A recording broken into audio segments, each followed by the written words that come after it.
Hello, everyone. Welcome to Valley Navel Gazing. I'm Eugene Driscoll of the website valleyindy.org.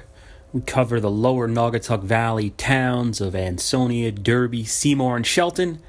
And once a week, we blab to you on this broadcast, which is available on valleyindy.org, iTunes, and, of course, 103.5 FM WNHH, New Haven's community radio station. Today, the podcast, it's an interview with Jay Carlucci. He's the owner of the Dewdrop Inn, which is at the corner of North Avenue and Roosevelt Drive / Route 34 in West Derby, Connecticut. The interview was recorded during The Great Give, which was an online fundraiser for, that's a car going by, an online fundraiser back May 2nd, May 3rd for hundreds of nonprofits in the greater Naugatuck Valley and greater New Haven. It was put on by the Community Foundation for Greater New Haven and the Valley Community Foundation. So what I did, we did a thing on during the Great Give where we did all these live interviews on Facebook Live. So I extracted the audio, edited it down for this interview, so there might be some references that aren't timely. Just keep that in mind as you listen, and keep in mind that the audio quality is a little lessened because it was recorded on a USB microphone. So I had one more thing to say, but at the moment I can't really remember it. Oh yeah, the shtick sort of we had going with Jay, just so you know before you go in. You know, it was the Great Give was this online fundraiser, and the Valley Indy was one of the participating nonprofits. We use the Great Give once a year as our major reader fundraiser. It's the one time a year we hit people up to donate to keep us going. So what we had said, if we could raise $500, basically during the hour Jay appeared, we would, I would tell an embarrassing story involving myself, another person, and Jay's business, the Dewdrop Inn. So we reference that a lot, just going in. That gives you the context. Okay, without further ado, here is Jay Carlucci of the Dewdrop Inn in Derby. As that's Jay just coming into frame there on the other is. camera, and there's Eugene coming back. We've got, so this is your camera right here, Jay. All right. As you can see, Mr. Carlucci, first of all, thank you so much for coming on and agreeing to do this, and for being a sponsor. You know, the local media, we need the business support, and so we really appreciate the fact that you stepped up. And you're not a guy who sends us press releases. You're not what I would call a self-promoter. You just quietly work and do a good job, and your reputation precedes you in the Naugatuck Valley. So there, I'm kissing Jay's butt, okay? Thank all you. right? It's a good start. It's a good start. Yeah, we're off to a good start. I'm just glad you didn't bring any of your bouncers with you. That's what I'm really grateful for today. So yeah, Jay's looking good. He's in. Jay, you can see we need the money. You can see that's our monopod. What does they call that? Monopod. That's what we have. That is a postage thing that we just cut. Interesting setup you guys had. In half. So, anyway, interesting setup. Yeah, understated. Wait, I'm getting my...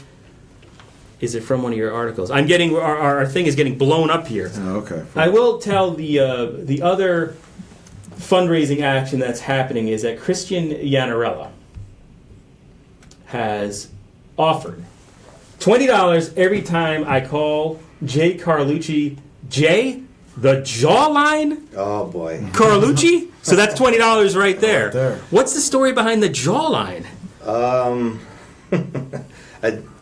you can see. Interview. Right? I mean, other than you're a Right. beautiful man. It actually dates back to you, I believe, if I'm not mistaken. I could wait be a second. wrong. One of the first interviews that you did about us, or I don't know if it was you for sure, and they asked my wife what was one of the things that attracted herself to me, and her comment was his jawline. And I haven't heard the end of it since then. This, that's why I love journalism. You never know how it's going to affect people. So yeah, you're right, actually, because Christian has emailed me a link to that old article, and I did not remember that at all. But there it I is can right post there. a link to that, actually. Do you have it? You see it there? Are you going to put it on there? I'll just search jawline on valleyindy.org. That's the only story Beer, that comes up. steak, community service, a love story. Yeah. Yes. That's, And that was under, it was a We Love the Valley segment that we did. Yeah, and that was one of those. Right there.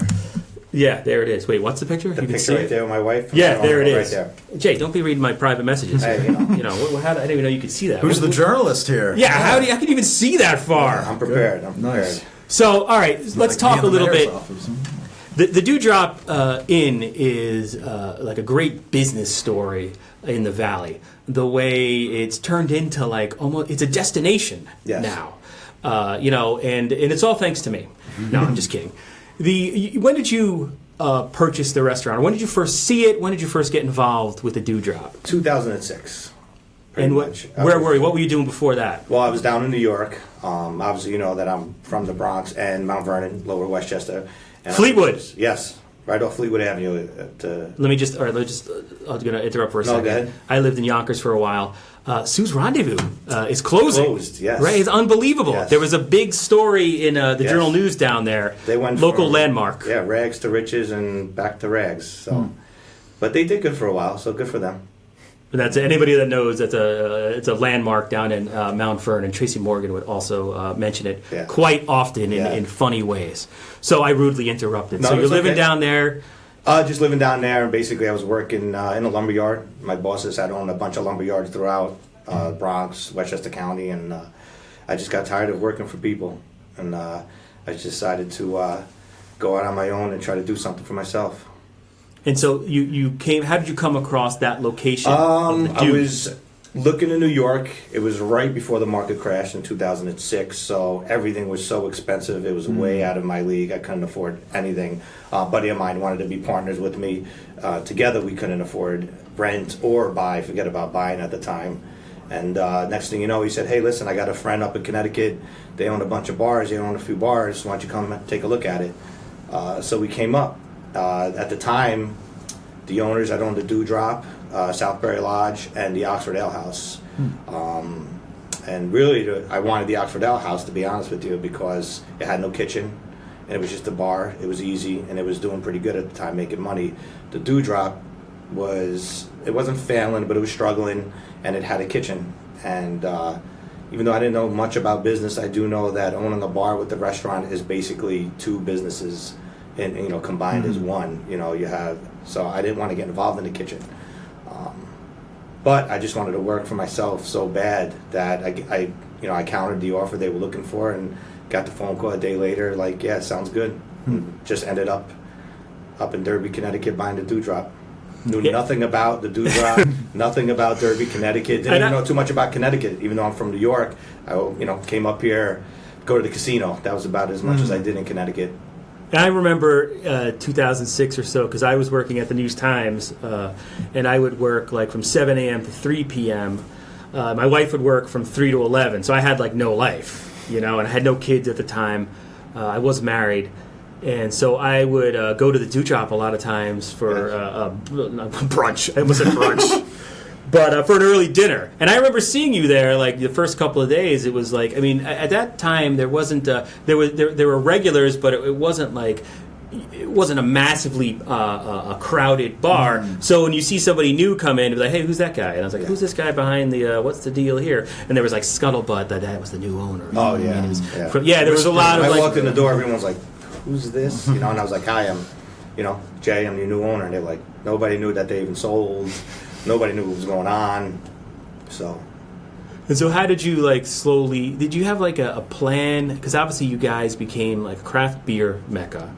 You rode that way, or you're riding that wave, like, perfectly, because the first place that I was exposed to this whole craft beer craze was seeing it at the Dewdrop. Yeah. So was that part of a... I don't know. Or was it you just met Kenna finally?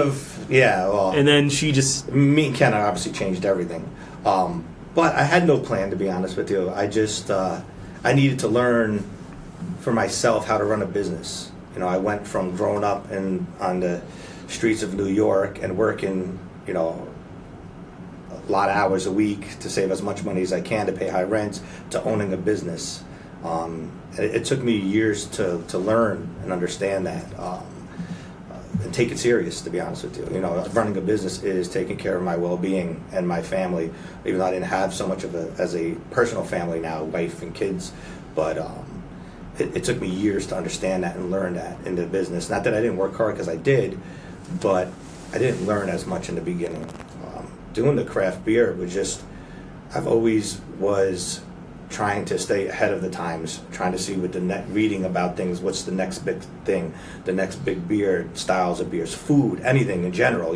I was always reading. I grew up in New York, so I was, grew up around a lot of bars and clubs in Manhattan and everything like that. So I knew the scene somewhat, and I just kind of just went with my gut instincts and just decided to do, change the food, bring in the craft beer at the time. Everybody thought I was crazy. Even my wife to this day, the first thing she said, she goes, "You're nuts to be doing anything." But, this is, not only is this Derby, Connecticut, this is the Dewdrop, and this is a shot and beer bar. Right. It's period, Budweiser, a Bud Light. That's it. We had 4... But you could still get there. Yes, you still get there. You still I've get gotten it. it many times. I haven't gotten rid of it. But we only had 4 draft lines at the time, and a dirty, rusty kegerator that would leak, that I would have to clean throughout the day. And then I just decided that it just wasn't working. I had the bottles of Bud Light and bottles of Bud, so why am I selling draft of Bud? Just didn't make any sense. So, sat down, talked to some people, read some stuff, and said, all right, this craft beer sounds interesting. Let's see what it does. And yeah, at the time I probably was the first bar around the area to bring in craft beers, that's for sure. Yeah, and if you're just joining us, that's Jay Carlucci of the Dewdrop Inn in Derby. They're at the intersection of Roosevelt Drive and North Avenue.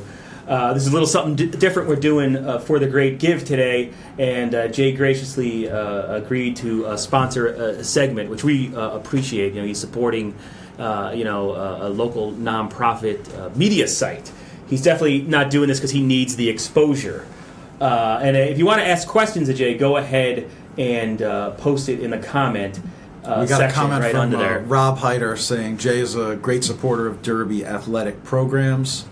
That's we've had a couple guests in. We've had a bunch of guests in here over the course of the last day, and a few people were like, "Oh, who else do you have in?" And when we mentioned their name, we would say Jay the Jawline Carlucci. Say it 3 more times. I'm sorry. Two more times. Did the microphone cut out? It was Jay the Jawline. Jay the Jawline. Okay, that's 5. Carlucci. We maxed that out. Thank you, Mr. Yanarella. Sorry, go ahead. As we've mentioned that, you would be coming in, other people from other nonprofits would say, "Oh my God, he's so great!"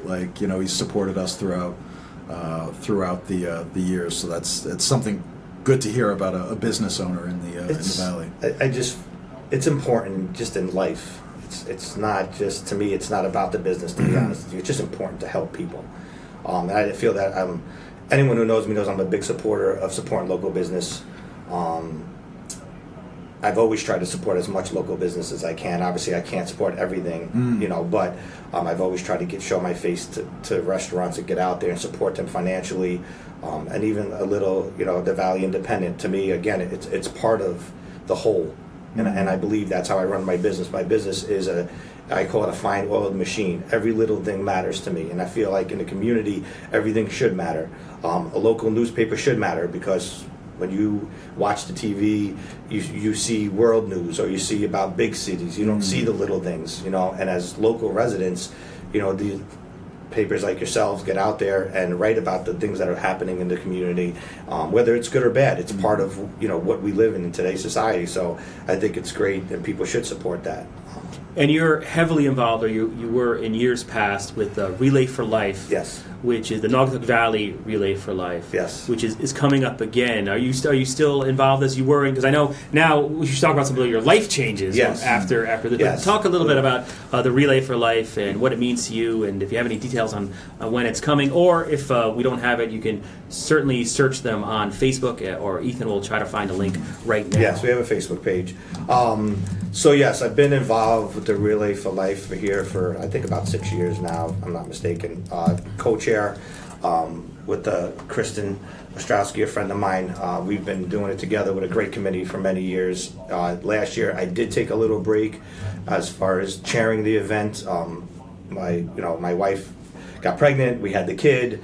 There was a lot going on. So unfortunately, I couldn't be as involved. But this year, I decided to, now that my daughter was born, not that I have more time to myself, but I'm balancing it better, and so took a step back into it a little more this year.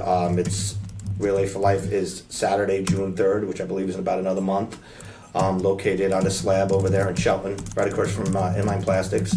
The one thing people think they hear Relay for Life, they think it's a race. It's not a race. We're not running track.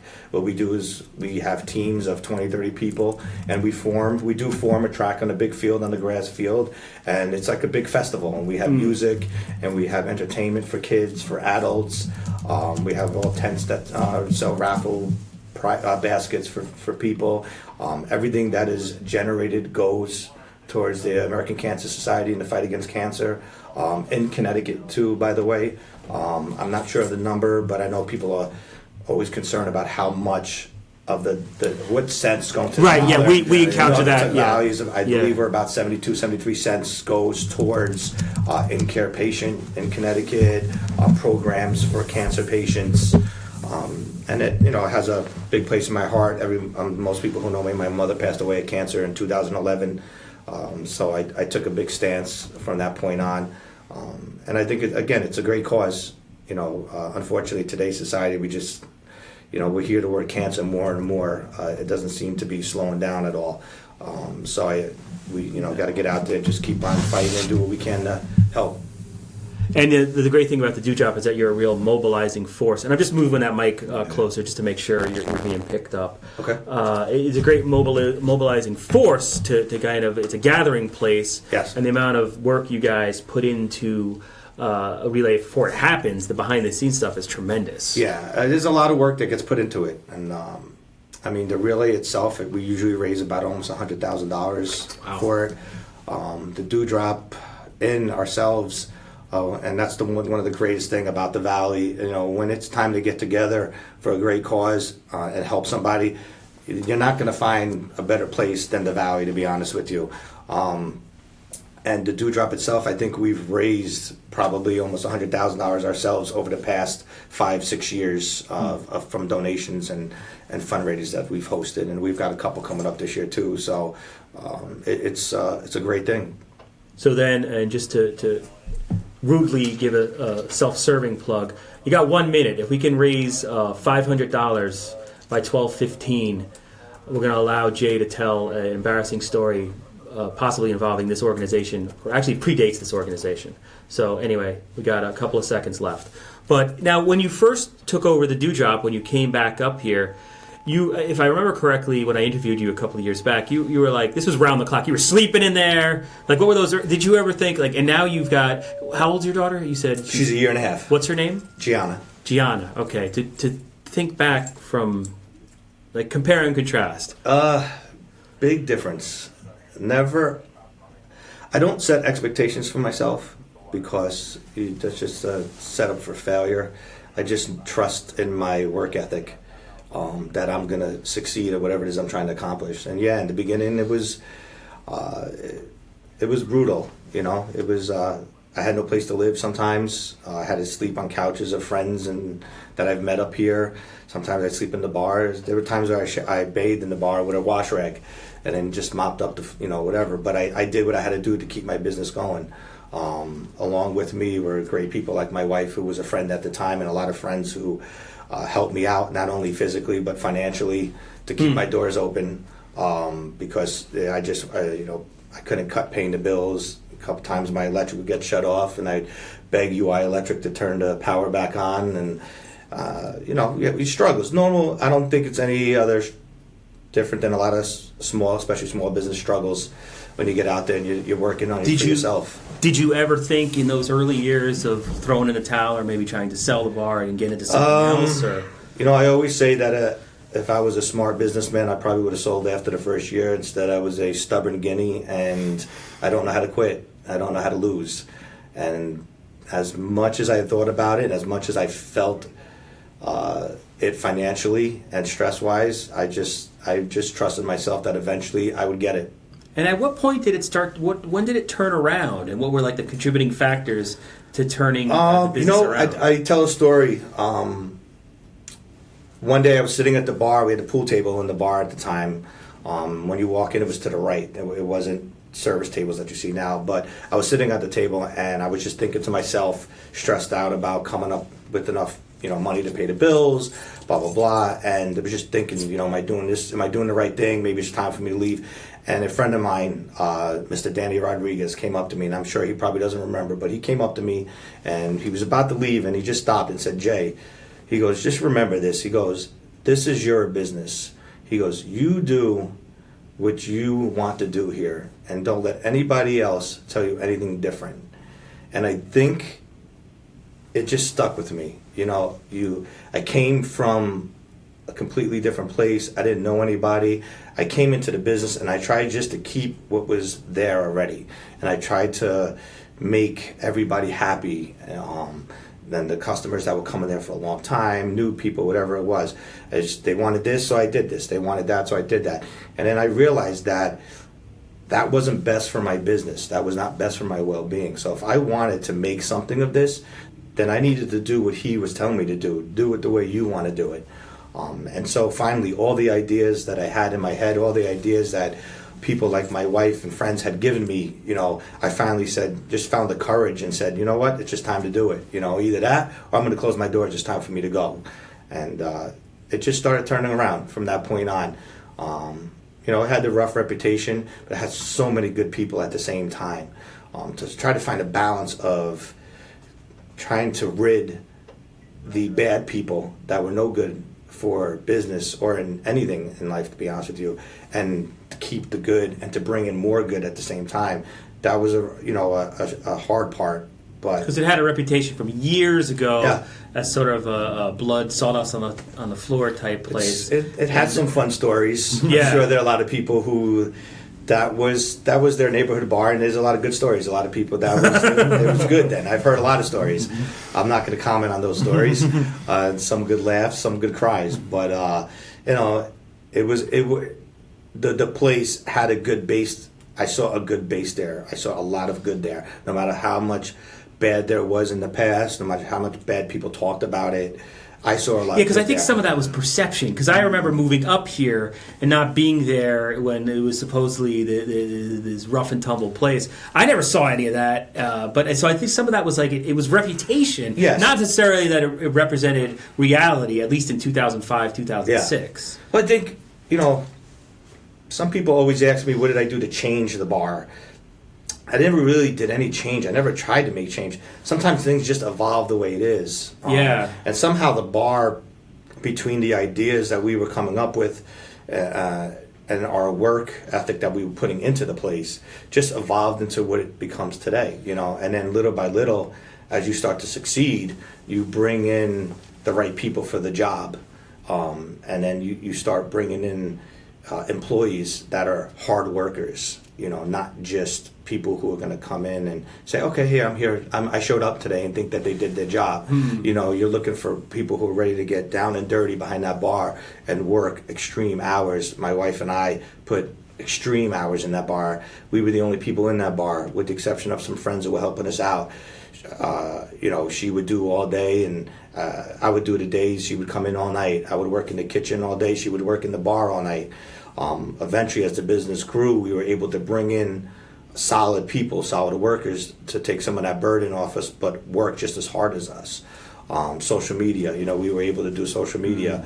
I had started the Facebook page, and I had like 400 followers at one point. I don't even think I had 400 followers. I'm just trying to make myself sound good. Yeah, you're not a social media guy. I'm not right? a social media guy whatsoever. But we had maybe a couple hundred followers, which were both basically friends, and then we brought in our social media guy who, all of a sudden, brought in thousands of people. 10,287. Yes, now we have over right 10,000. Wow.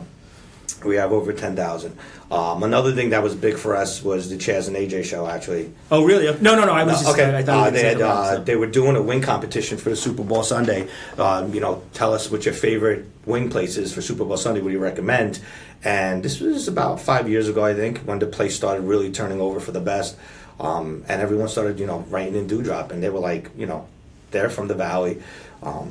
And Chaz was like, Dewdrop? Are we talking about, the same Dewdrop that I know about, that I grew up with, that I, and... he was born in Derby. Yeah, and obviously they have thousands of listeners. And they brought me in, and I brought them some wings, and we talked about the bar a little bit.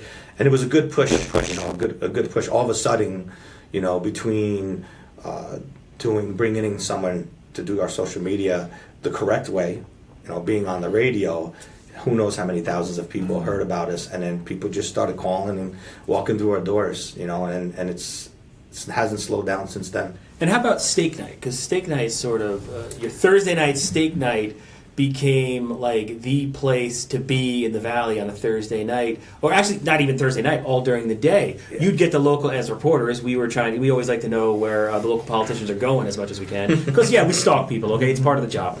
And you were getting like the Valley heavy lifters, and what's another word for movers and shakers, that's what I'm trying to say. Yeah. I don't know how to speak. But was that by design? Like that was steak night? How did that... As a business evolves, you evolve with your ideas, and not only do you evolve with your ideas, but you're capable of doing them now. So we always had these great ideas to implement it to the bar, but you couldn't do it. The bar wasn't ready to do it. So we were looking for something to spruce up during the week, and the Valley is a very blue collar meat and potato type of area, and what better to do it than steak. So we figured, okay, we do steak night one day a week, and we'll do some homemade mash. We put some carrots that we cooked in the honey and brown sugar and butter glaze, if you want to say it. And I got up at 3:30 in the morning every Thursday to cut and peel potatoes, boil them, get them ready, cut the steaks, season them. And that's what I did. The first night we sold 15 steaks, if I'm not mistaken, and then within months we were selling over 100. Wow. To the point where we've been written up about them. There was even a magazine that written us up as the best steakhouse in Connecticut once. I think that was a MSN Business or something, which was surprising. And now we actually, this year... You just got something, right? Well, we get written up for a lot of things, but for the steaks in particular, but we used to do it on Thursdays, but actually we do steaks now. Our steaks are available 7 days a week now.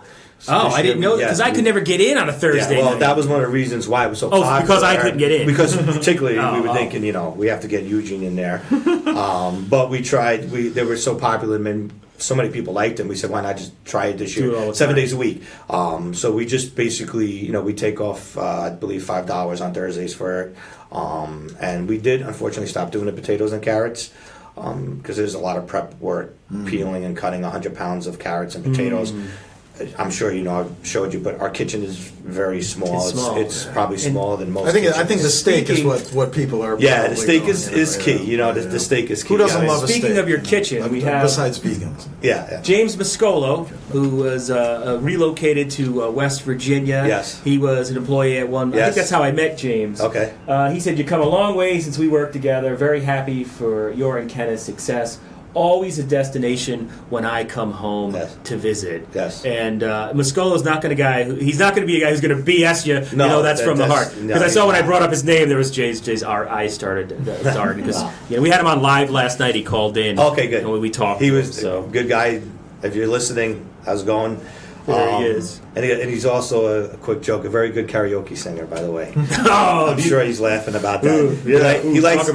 We're not going to talk about those days at the do, but he likes to sing Billy Joel. Tell him. Oh wow! Like 80s era Billy Joel? Yeah, like Uptown Girl era. He likes to, Oh, I'm gonna ban Downeaster Alexa. That's what. You're done, Mascolo.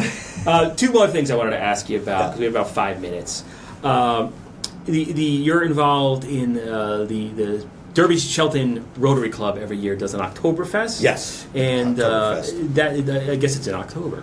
Well, every week it changes. I'm sorry, every year the date changes. What do you do for that, and what's that event like? Basically, it's a beer and wing festival, and all the money again gets donated to them, and it goes back into the local community. The Rotarians do a billion Rotary things. Clubs do a billion things. Yeah. Which is one of the reasons when they asked me to be part of it, I was full on board with that, because I am a big believer in trying to do things with companies and people where the money is going where they say it's supposed to go. Especially nothing greater when it goes back into the community. The people there are unbelievable. They're all about the community and going back.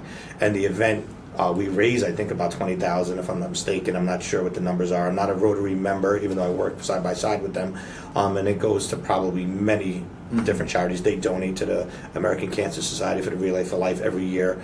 My part is basically I am in charge of the beer supply for the event.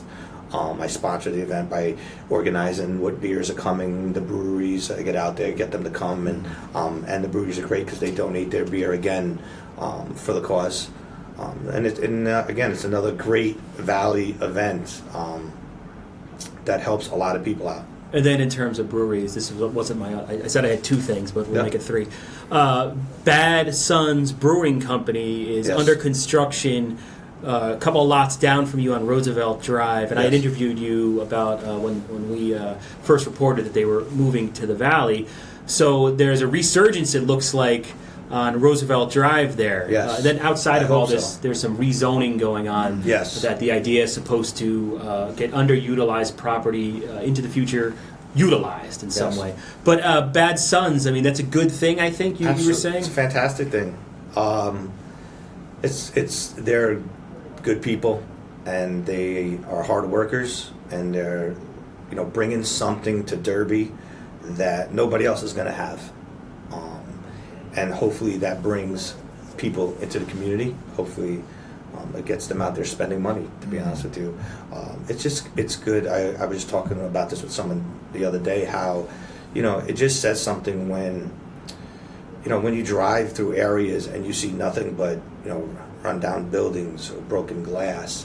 It's a gloomy experience. It's a gloomy feeling, and it's good to see businesses like Bad Sons and other businesses coming into the area, having open doors and glass and signs out there to bring life back into the community. For not just people driving by, but it makes me feel good as a local business owner to see other things open around me. This isn't a competition in life. We all, local business owners, sacrifice a lot of time and energy into their well-being, and we should all be supporting each other. There's no threat whatsoever in them there. I'm going to support them in everything they do. They already support me, plenty coming down for lunch, and we talk, and looks like they're moving fast there. Hopefully they should be open soon. Is summer? Is that their? I'm not sure. I'm not sure. I thought I saw on the sign summer, but I know they were hoping. I know themselves personally. They were hoping by the end of this month. Oh wow! But again, I'm not part of the process of them, getting the place together. But I'm excited, to be honest with you. It's going to bring new people into the area. Again, it's going to be something that's going to be open. And there's right, exactly. It's a reuse. It's exciting for the city of Derby, and good for the city of Derby going out there and getting them. And then the last thing I just want to touch upon, like, you're now a dad, and what is that? I mean, I have 2 kids myself, so I kind of know the answer to this. Being a dad is... And how's Kenna doing? I haven't seen Kenna in forever. Kenna is great. Kenna, although she doesn't work the bar, she deals with the stuff that I don't want to deal with. As your business gets more successful, that paperwork just piles high, and she takes care of the paperwork and the scheduling and dealing with some of the employees that I'm not around to. And she deals with me, to be honest with you. When I come home in a bad mood, unfortunately, she has to put up with that. And she does a fabulous job with it. And then, obviously I wouldn't be where I am if it wasn't for her. As far as being a father and parents, it's the best experience in the world. It's the best part of my day. Every morning I look forward to it. Every hour of sleep that I lose is another hour that I spend with my daughter, and it's fantastic. And is she like talking and walking at this point now? She has been walking and running like a maniac, running into everything. She is a lot like her father and mother, but she's a lot like her father, where she likes to run into things head first. Hey, we're doing it live. Go ahead. Let's ignore that. She is starting to articulate her words. She's only a year and a half, so she's getting there. That's early, yeah. Yeah, but she's good. She's very clever. She's a very, very clever kid so far. That's awesome, and congratulations. It brings a lot of joy. I love it. It's a great way. I tell people it's a great way to spend the second half of my life.